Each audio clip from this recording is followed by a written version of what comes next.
After last week's disappointment in Parshat Shlach, when the nation stood at the very threshold of entering the land, only to turn back after 10 of the 12 spies spoke negatively about it, the people were left shattered. Their rejection of the land resulted in God decreeing 40 years of wandering, with only the next generation destined to enter. Against this backdrop, it becomes easier to understand how in this week's Parsha, Korach is able to rally a sizable faction to join his rebellion against Moshe, an act that is, at its core, a rebellion against God. The people are spiritually destabilized, disillusioned, and vulnerable. In response to the uprising, God tells Moshe and Aaron, "Separate yourselves from the congregation, and I will destroy them in an instant."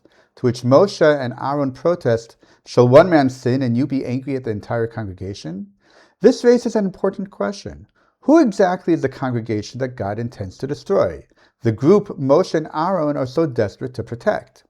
Abarbanel holds that God was referring to all of Israel. Immediately beforehand, Korach had gathered everyone around him. As the Bechor Shor explains, the entire nation was curious to see how events would unfold. Since everyone was present, God sought to destroy everyone. Rabbeinu Hananel suggests a more nuanced reading. Moshe and Aaron thought God intended to destroy the entire nation, since everyone was standing there. In truth, however, God meant to bring judgment only upon Korach and his cohorts, not upon the innocent bystanders. Most commentators, however, understand the congregation to refer specifically to Korach and his followers. The Torah Tamima even compares the phrase to the language used regarding the spies. In this reading, the congregation God intends to destroy consists of the troublemakers themselves. The innocent are told to distance themselves so they will not be swept up in the punishment meant for the rabble-rousers. Shadal, however, urges us to look closely at the context. Elsewhere in the Torah, bringing incense improperly is punishable by death. Given the immediate context, God's command, the offering of the incense, and the ensuing events, Shadal argues that the congregation refers to all those who gathered to offer incense. The Netziv offers a similar approach, explaining that God is referring to all those who gathered around Korach's location and actively aligned themselves with him.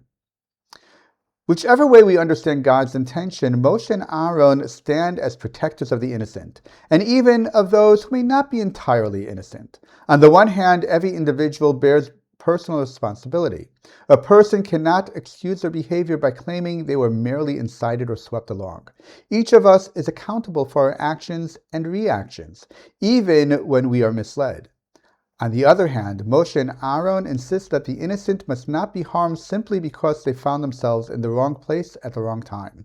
This contrast highlights the fundamental difference between Moshe and Korach.